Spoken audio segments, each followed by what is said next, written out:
the house. I want to see the beautiful faces.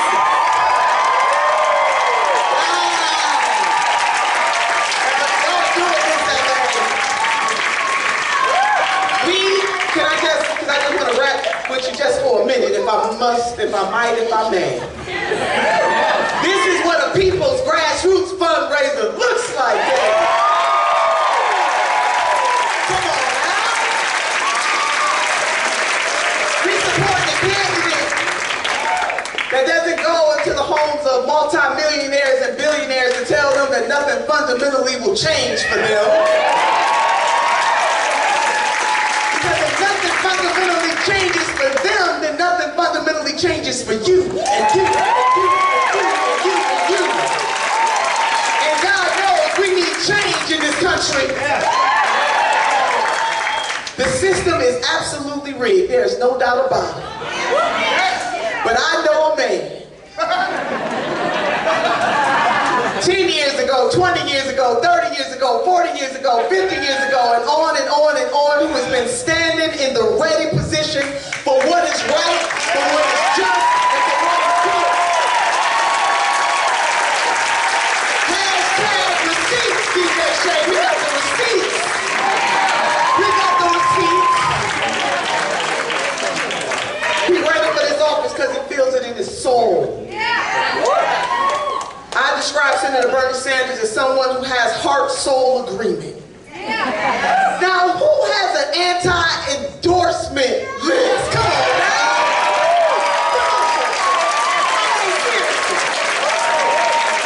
There is no other candidate that has a list of folks who don't want to see him become president of the United States.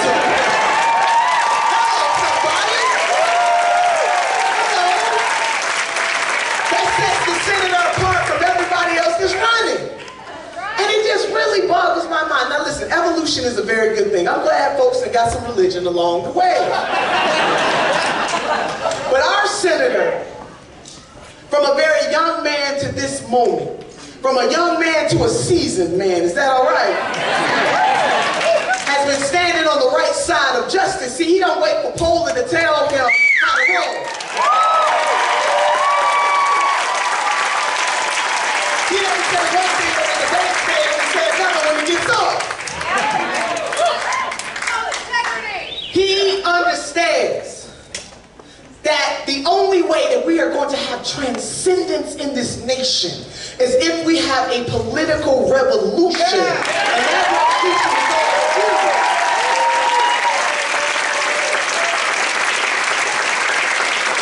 so senators have been standing on the right side of history for a very long time, and that's called wisdom, and it is called integrity. And you know, it's all right for the other people to have evolved. That's a beautiful thing. I mean, you know, if you're going down the wrong path and you make a change, it's beautiful. I'm just trying to understand that they're making that change because they feel it in their heart, or they're making that change because they're running for president. I don't know. But we got the receipt for our candidate, and we do know.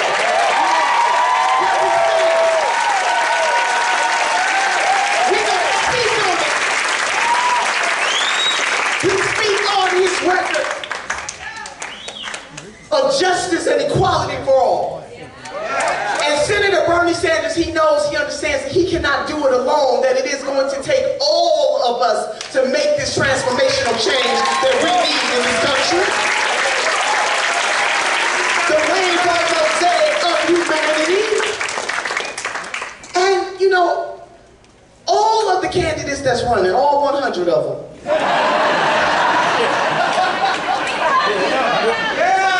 are speaking from the gospel according to Bernie Sanders.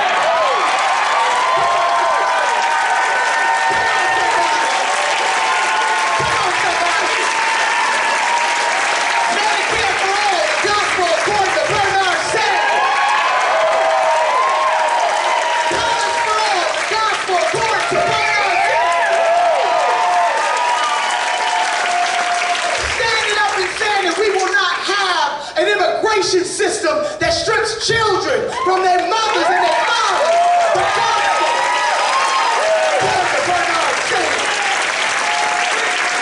Somebody that understands that there are injustices within this system that said that there will not be any more private prisons in the United States of America.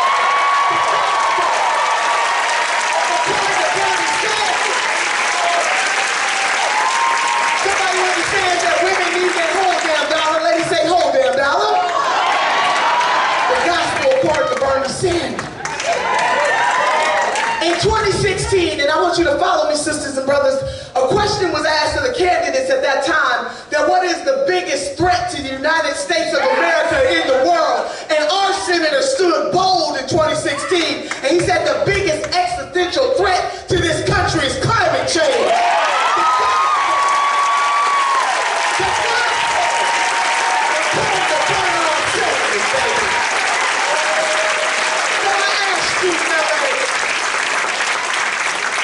Why do we need the copies when we got the original? Come on.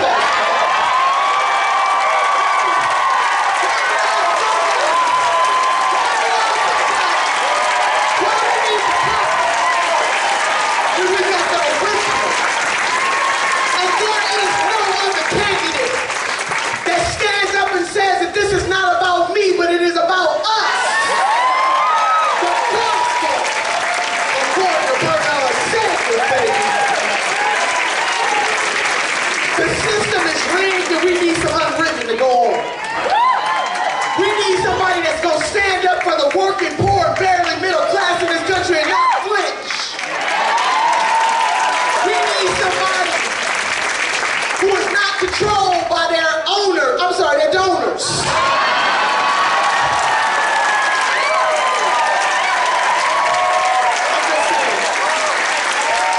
We need somebody who understands that their only special interest is you and you and you and you and you.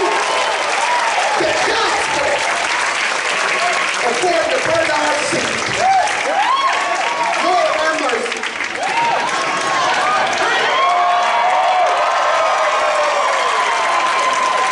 I wrap this thing up because I'm about to pray you. But I do want you to know that it is going to take people power. Because there's no force on earth that can move mountains greater than the rainbow mosaic of a conscious-minded people on the move. And we are those people. So I need you to take those cell phones. You see that right there? Text donate to 67760 because you are the only special interest that the senator answers to. And see, they got us messed up. See, they think we're not going to do this thing, but we're going to do this thing. My grandmother used to say that I can show you better than I can tell you, baby. We're going to show them how this is done. A people-powered revolution in the United States of America. So can everybody stand to their feet? Everybody that's able, can you stand to your feet? We're going to show them better than we can tell them. As Dr. Cornel West described Senator Bernie Sanders as the long-distance runner for justice. As Killer Mike described Senator Sanders, he said you need Professor X for Magneto. The way I describe Senator Bernie Sanders is someone that has heart-soul agreement. Who is willing to stand up for the people even when it is not popular. I describe him through the lens of the Reverend Dr. Martin Luther King Jr., who said that the true measure of a man is not where they stand in times of comfort or convenience. It's where they stand in times of controversy and challenge. We have a true champion.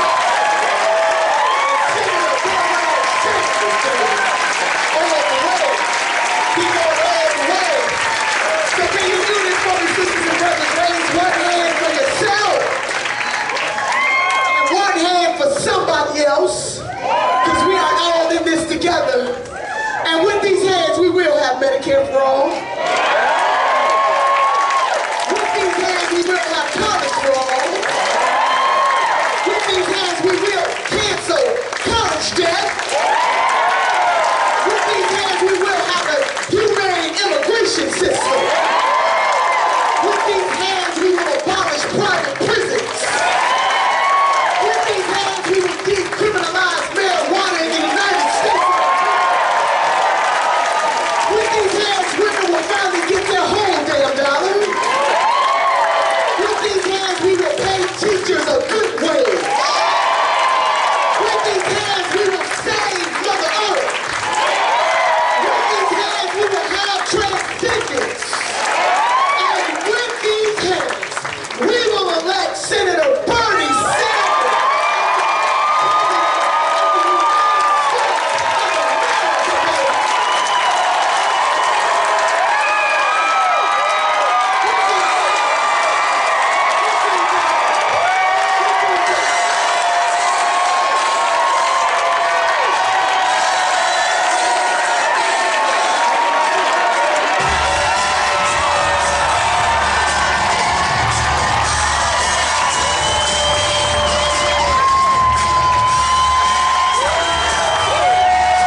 Shea.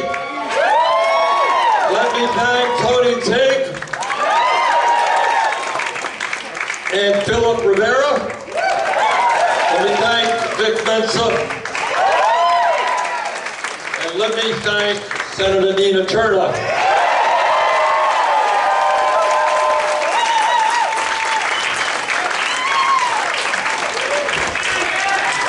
Brothers and sisters, everybody sit down.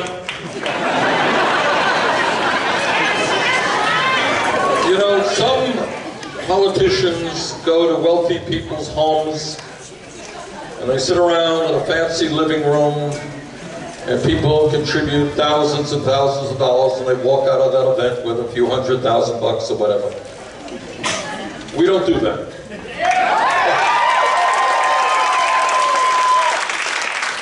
And it makes me feel so good to be in a room with all of you. Because to me, an $18 check or a $27 check from a working person is worth more than all the money in the world for millionaires.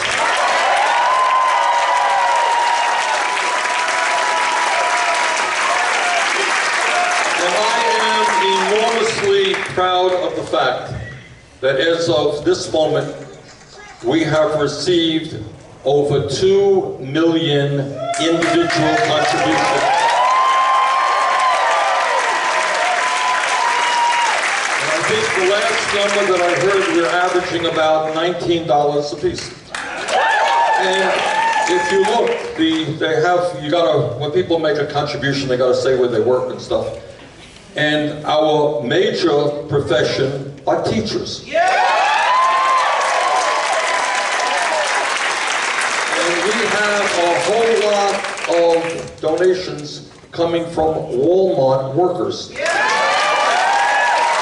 Amazon workers and Target workers. The people who are making, you know, 12, 15 bucks an hour. And I just want to say how much I appreciate that.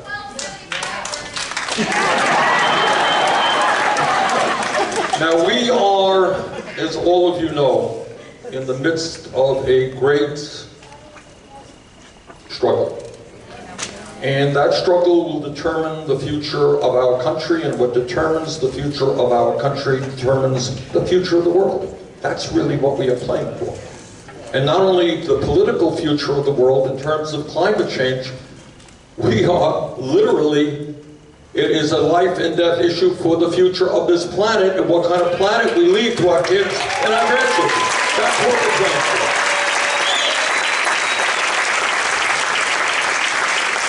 And when we talk about a political revolution, that's not just rhetoric. That's what we believe. That's what gets the media very nervous. That's what gets Wall Street very nervous. You know why? Because we mean it. And what a political revolution means is two basic principles. Number one, it is an agenda that speaks to the needs of working families and not just the 1%. And I think you all know what that agenda is, and because of your support here in California and all over this country, that agenda, which 4 years ago seemed radical and extreme, is now mainstream.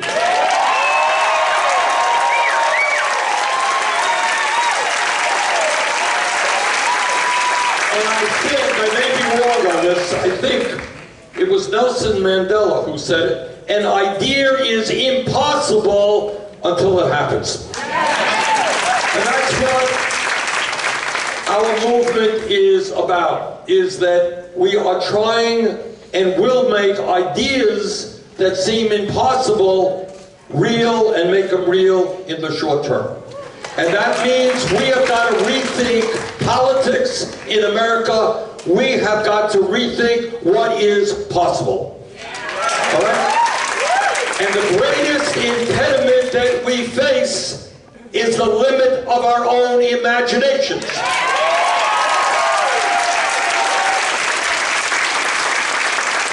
So if we were a poor nation, we would say, well, you know, it's too bad we're a poor nation. We can't have health care for all people. We can't do this. We can't do that. We're poor. We are not poor. We're the wealthiest nation in the history of the world.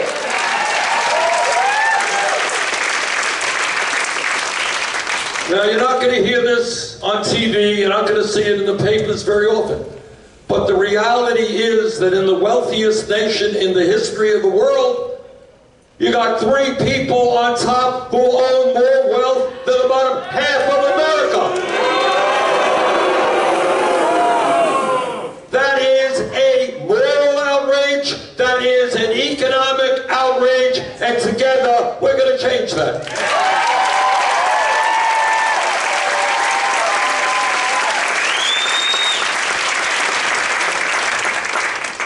Let me bore you for a moment with a few statistics. All right, you ready to go? You heard a lot of exciting music. Let me calm it down. Right. Now, I want you to think about this. This is what's going on to the working class in America. In the last 45 years, as all of you know, there has been an explosion in technology and worker productivity. Every worker in the audience producing a lot more than he or she did, the equivalent of he or she did 45 years ago. And yet, the average American worker today is making exactly the same in real inflation accounted for dollars than that worker made 45 years ago. So all of that increased productivity went to the people on top. And in the last 30 years, listen to this, the top 1% have seen a $21 billion increase in their wealth. The bottom 50% have seen a $900 billion decline in their wealth. So we have seen a massive transfer of wealth from the working class and the middle class of this country to the top 1%. Today in America, half of our people live paycheck to paycheck. You all know what that means. I grew up in a family that lived paycheck to paycheck. And that means if your car breaks down, you're worried to death how you're going to fix that car because you got to get to work. You don't get to work, you don't get a paycheck. You don't get a paycheck, you don't feed your kids. You're worried that somebody in the family may get sick. And you run up a couple of $1,000 hospital bill that you can't afford to pay. That is the reality of the American economy today. While the people on top are doing unbelievably well, while corporate profits are soaring, we got 500,000 people tonight sleeping out on the streets. And in LA, San Francisco, and in Burlington, Vermont, got a hell of a lot of people paying 50–60% of their limited incomes for housing. So what our job is to think big and not small. To demand that we have an economy and a government that works for all of us, not just the 1%.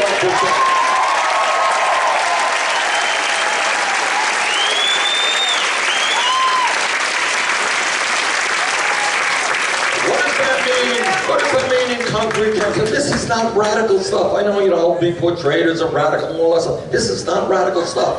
Because much of what we are fighting for already exists in other countries around the world.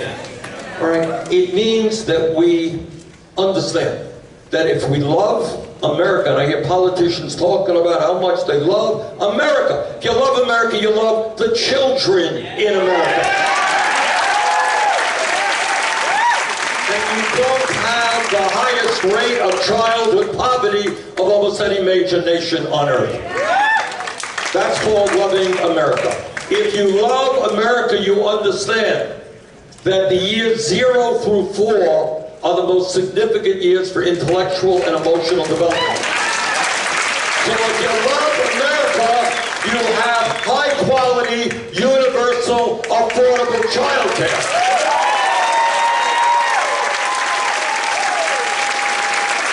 You love America, you love the teachers in America.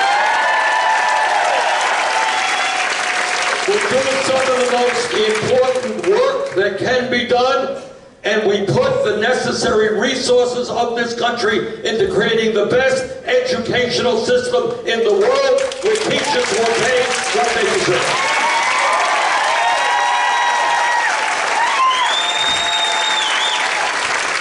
It's not a radical idea. If you love America, you understand that we are living in a highly competitive global economy, and we need to have the best educated workforce on earth.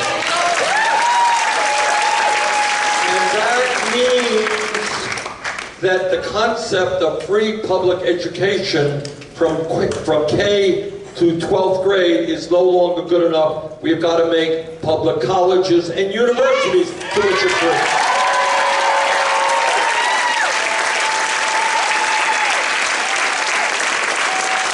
Anyone here think that's a radical idea? It exists right now in Germany, exists right now throughout Scandinavia, and Finland, Denmark, Sweden, Norway. It exists in many countries around the world. And you know what else? It used to exist in the United States of America. That's right.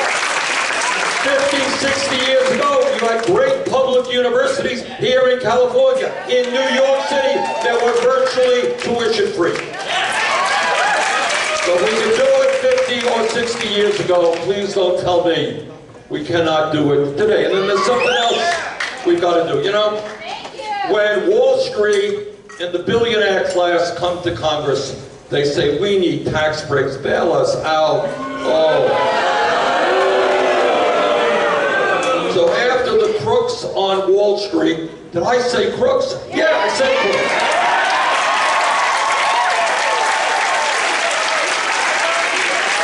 After they nearly destroyed the economy and the lives of so many millions of people, lost their jobs, their homes, and their life savings, these billionaires on Wall Street who love rugged individualism, oh, they love free enterprise capitalism, except when they need some help from the federal government. So these rugged individualists, you know, reminds me of what Dr. Martin Luther King Jr. used to say, said, we have socialism for the rich and rugged free enterprise for the poor. And these billionaires on Wall Street, after they destroyed the economy, they came begging to the Congress, oh, bail us out. And they got $700 billion, and they got trillions in zero interest loans from the Fed. So it seems to me that if we could bail out Wall Street, if we could give under Trump $1.5 trillion in tax breaks to the 1% in large profitable corporations, you know what we can do? We can cancel all student debt.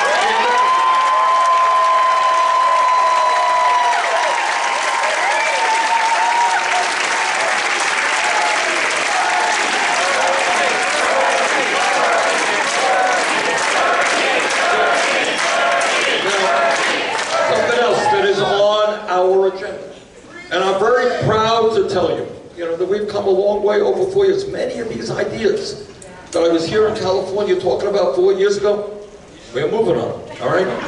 All over the country, good things are happening, all right? Let me give you another example of that. 4 years ago, I came here and I said, I think healthcare is a human right.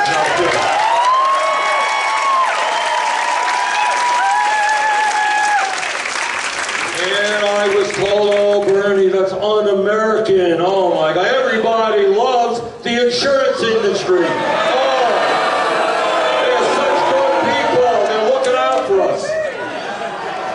All right? And we have worked with the nurses. We work with doctors. We work with many of you.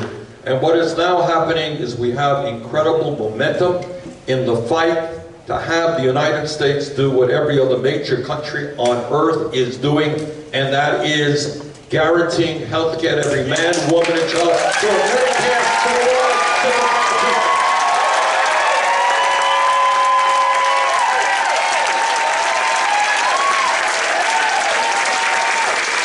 And I am told by my critics, by newspaper editorials, by everybody in the world, oh, you can't do this. This is just so disruptive of the system. I want you all to remember that way back in 1965, under LBJ as President of Democratic Congress, they passed Medicare. Okay? That was a good thing. And what they said at that point is that we need to make sure that all the seniors, people over 65 years of age, are able to have health insurance that they desperately need. And in 1 year after 1965, before they had all of the technology that we have today, they were able to enroll 19 million seniors in the Medicare program. All we are trying to do, this is not radical stuff, is over a 4-year period, is start off with making Medicare eligibility for people 50, first year go down to 55. You know how many people there are in this country who are 60, 62, who can't wait to get Medicare, desperately need health care? First year we take it from 65 down to 55, second year down to 45, third year down to 35, fourth year will come everybody.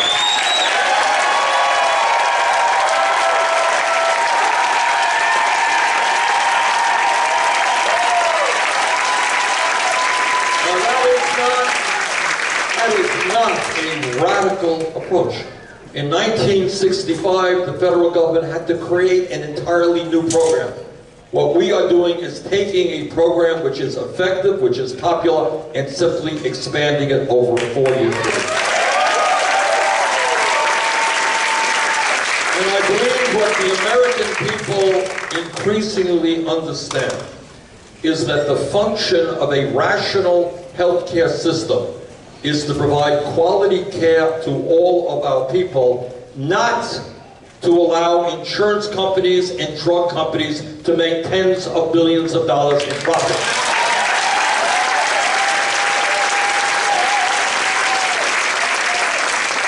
Just give you an example of how dysfunctional the current system is, how horrible it is. And that is, in a couple of days, I'm going to be going from Detroit, Michigan to Windsor, Ontario. And I will be going with a group of folks in Michigan who are dealing with diabetes, which is a growing problem in America. We're going to go over the Canadian border. We're going to go to a drugstore in Windsor in order to purchase insulin.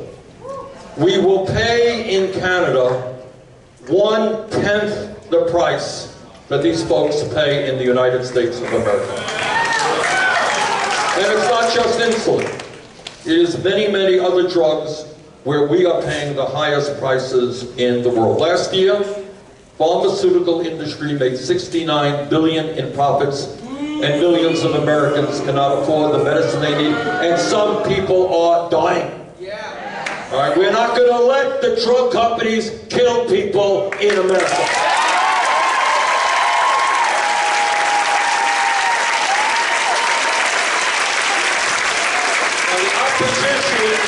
The opposition to what we are trying to do, it's not just going to come from Trump and the Republicans, and even some Democrats. The real opposition will come from the drug companies and the insurance companies, who will spend hundreds of millions of dollars to try to defeat us. Now, some of you may recall, I was here in 2016. Working with the nurses and many of you trying to lower drug prices here in California. Listen to this. On that one ballot initiative, which was a moderate initiative, wasn't particularly radical. On that one initiative, in one state, the drug company spent $131 million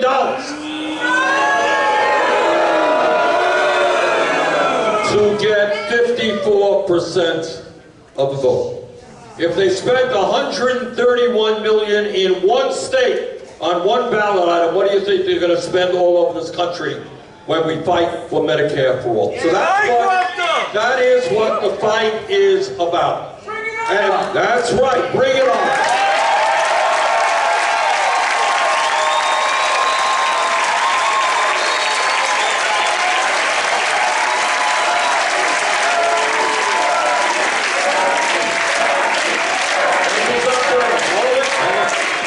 I appreciate the Bernie, but it's not Bernie, it is you. That's what it is. It's us. All right.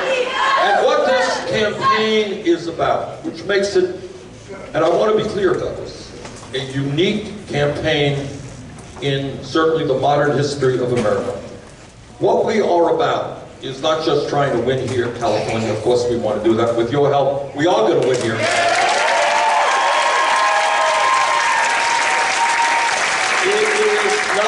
Just winning the Democratic nomination nationally, and with your help we're going to do that as well. And it is not just as enormously important as it is for the future of our country. It is not just defeating the worst president in the history of this country, Mr. Trump. What we are about is more than that.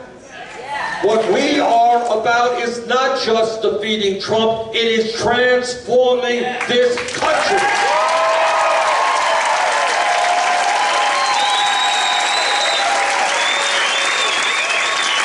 What we are about is understanding that with all of the great ideas that are out there and the great speeches from everybody over the last 30, 40 years, we've all heard it. We've heard every idea imaginable. And yet at the end of the day, 3 people own more wealth than the bottom half of America. We are the only major country not to have health care. We pay the highest prices for prescription drugs. Half our people are living paycheck to paycheck. And the answer is, we have got to finally ask ourselves, why is that?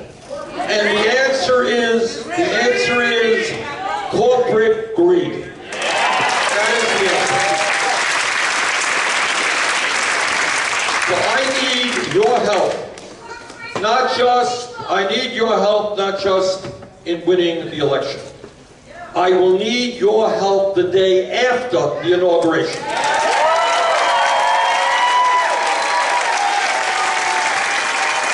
Because here is the truth that no other candidate will tell you, and that is no president, no matter how sincere he or she may be, can do it alone. No president alone can take on Wall Street and the insurance companies and the drug companies and the fossil fuel industry, which is destroying this planet. And the prison industrial complex and the military industrial complex. These people have incredible power, and they have unlimited sums of money to buy elections, to buy politicians, to buy the media. They own the media. All right? So this is not easy. But if we are serious about saving this planet for our kids and our grandchildren, we are going to stand up to the fossil fuel industry, and we're going to tell them that your short-term profits are not more important than the future of the world.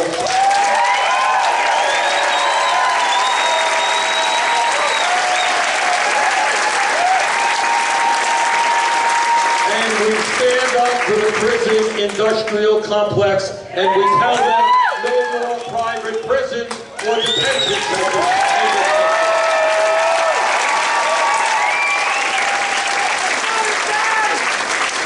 And we stand for comprehensive immigration reform and the end of the demonization of the undocumented.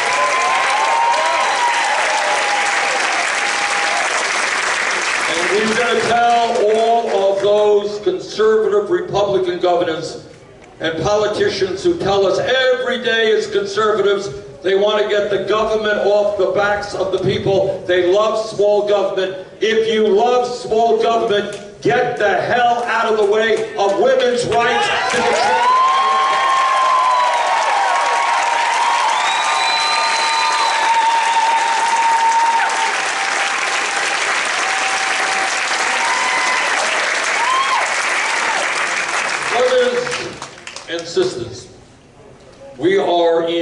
monumental moment, not only in American history, but in world history.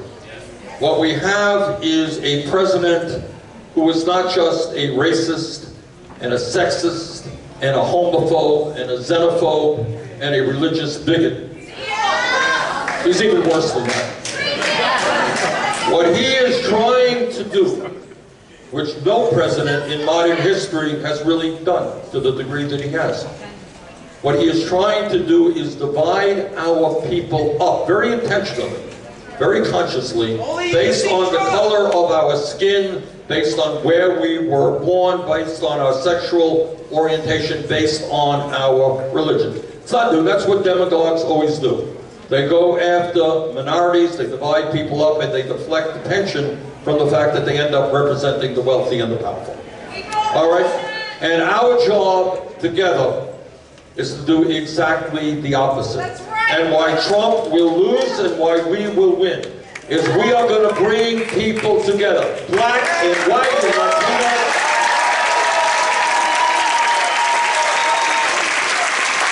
Native American, Asian American,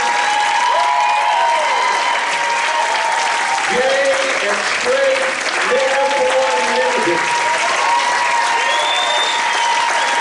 And we are going to tell the ruling class of this country they cannot and will not have it all. That's a tough fight. This is a tough fight because these people are incredibly greedy. They make billions of dollars a year and then they want to cut Social Security, Medicare, Medicaid, and nutrition programs for the children. But at the end of the day, the 1%, at the end of the day, the 1% may have a whole lot of money and a whole lot of power, but the 1% is 1%. And we are the 99%.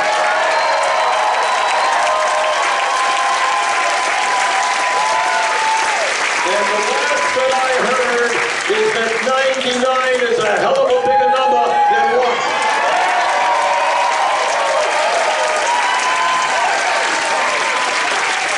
In terms of our campaign, we're going to do very well in Iowa. I think we're going to win Iowa. I think we stand a good chance to win. We're going to do a lot better than people think in South Carolina, and I think we can win Nevada. Here to California.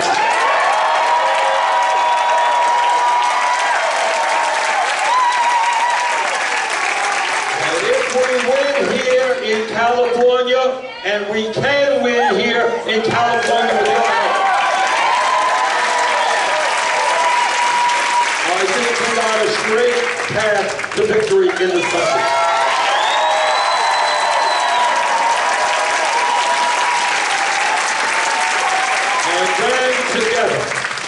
Then together, we are going to have the historical opportunity of ending the tenure of the most dangerous president in the history of this country.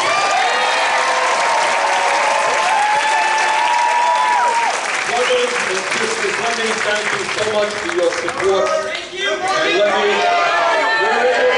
we're in this together. So let us go forward. Let us win this election. Let us transform this nation and create an America that you and I know we can become. Thank you all very much.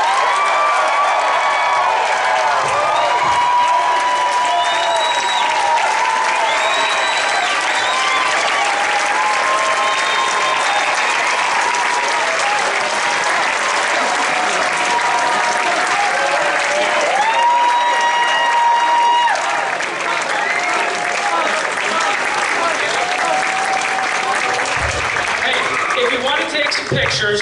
You're going to get in the line over there. You're going to selfies. You're going to get in the line over there. We're going to get you on stage. Everyone will get a picture. The line forms in the back of the theater.